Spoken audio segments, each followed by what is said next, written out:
Hello, everyone, and welcome to the next episode of our video series Offsite Manufacturing Industrial Automation. In this episode, part 4 DC versus stepper motors, we will be expanding on the significance of these type of motors, and we'll be answering what are the differences and where are they particularly used. At the end of this video, you will learn how to configure a stepper motor and start your precision motion control journey. The table of content for this video series is, as you can see, we start by defining a DC and a stepper motor. Then a table of comparison will be shown where you can see the major differences and features that each of these type of motors bring to you, application areas, and in the one last slide, we'll be expanding on an example scenario that will be an actual demonstration of how to configure an stepper motor using one of the drivers that actually has a control panel as well. Um, as you can see in this illustration, a stepper motor moves in discrete steps. Once a coil is energized, the permanent magnet inside the motor rotates and adjusts its position to the magnetic field created by the energized coil. Um, as opposed to that, a DC motor has continuous rotation when you can only apply a DC voltage. So the most common and conventional way to control a DC motor is by applying the voltage. The rotor spins smoothly and its speed depends on the voltage level. In brush DC motors, mechanical brushes switch the current in the rotor windings. And getting back to the stepper motors, a stepper motor moves in discrete steps. That's where the precision and precise motion control comes into play. The driver energizes a coil in sequence to move the rotor by a fixed angle, for example, 1.8 angle per step. And each pulse advances the rotor by one step. Some of the comparable features of DC and stepper motors are motion type, position control, speed control, torque at a standstill, complexity, typical speed, and common use areas. As for the motion type, the DC motors would entail a continuous rotation, whereas the stepper motors move in steps in a discrete, let's say, configuration. Position controlling for DC motor needs encoder or sensor, whereas the stepper motors have built-in step-based precision. As for the speed control, varying voltage can control the speed of a DC motor, whereas in the stepper motors, varying pulse rate can control the speed. Torque at a standstill will be very low as in DC motors, and it will be high in the stepper motors. The complexity of DC motor is, well, actually, there's no complexity in DC motors, are very basic, but stepper motors are relatively more complex. As for a typical speed of a DC motor, we can say it is faster than stepper motors, and common use areas for DC motors are where speed plays a crucial role, whereas in stepper motors, where positioning would play an important role, um,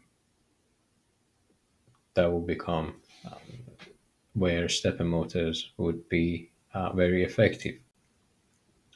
Application areas, particularly in the construction industry, for DC motors are in hoists, cranes, concrete mixers, hydraulic power packs, winches, electric forklifts, side carts, and compact loaders. So, for example, in a concrete mixer, you would only need a power on and off bottom, or let's say if you want to adjust the speed at a constant rotation, there may be some voltage variation, some buttons that would vary the amount of voltage intake by the concrete mixer so that the concrete mixer would turn faster, slower, or doesn't turn at all.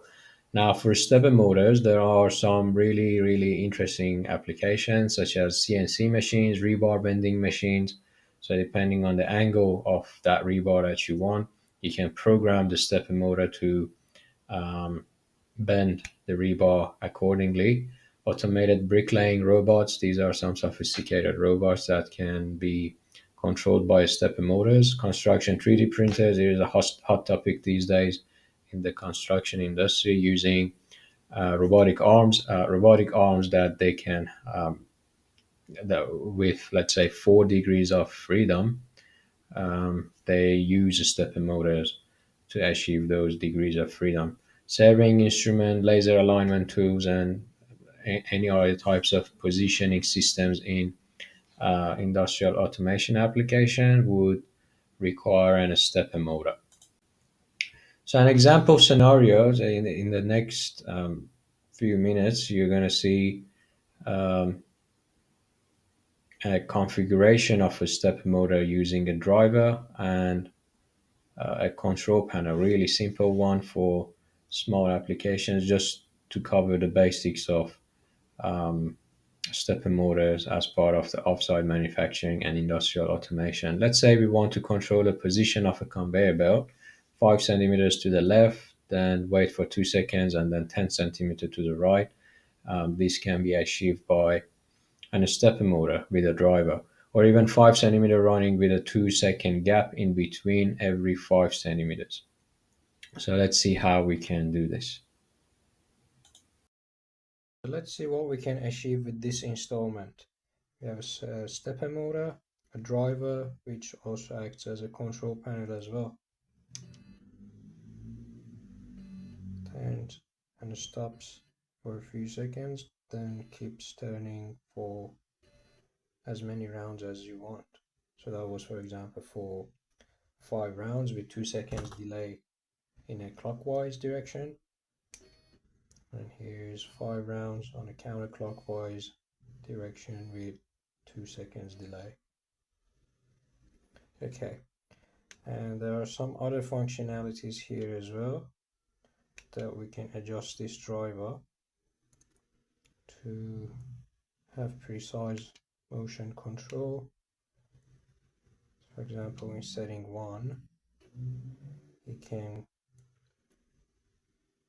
counterclockwise rotate the shaft for each step. So if you like to, for example, go 2 centimeters to the right, assuming that there's a conveyor belt going this side, this round, that's how you can do it manually, or even counterclockwise, depending on the settings.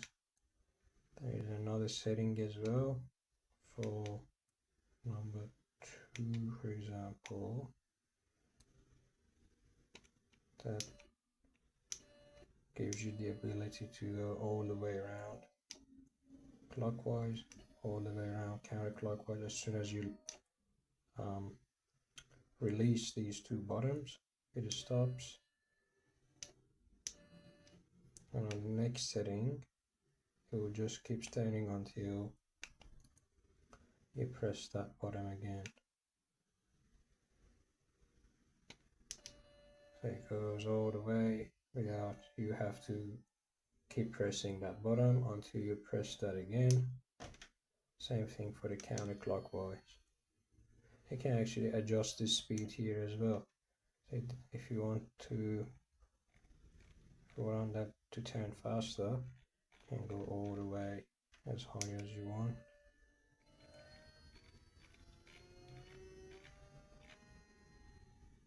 And if you want it to go really slow, you can also adjust accordingly depending on what is desired. So this controller, a little bit of a background about how this controller functions, runs on 10 to 30 DC volt power supply. That will be the positive input, the ground input, these two terminals. If you felt like that your connected stepper motor is consuming a lot of power. Here you can adjust the amperage. It goes from 0 to 4 amps. Right now I've assigned it to 2 amps and it works perfectly. These are some of the basic functions that you can adjust accordingly based on the output that you desire. And here we can see the two coils that are connected from the stepper motor to this controller. A plus A minus relates to the first coil, B plus B minus relate to the second coil. Yeah, pretty handy device. And if you like to order this from our online store for your projects, you can find it on our website. Stepper motors are perfect for precise motion control. As you could see, if you're planning to bring automation and reduce labor in your construction business, this is just the way to go.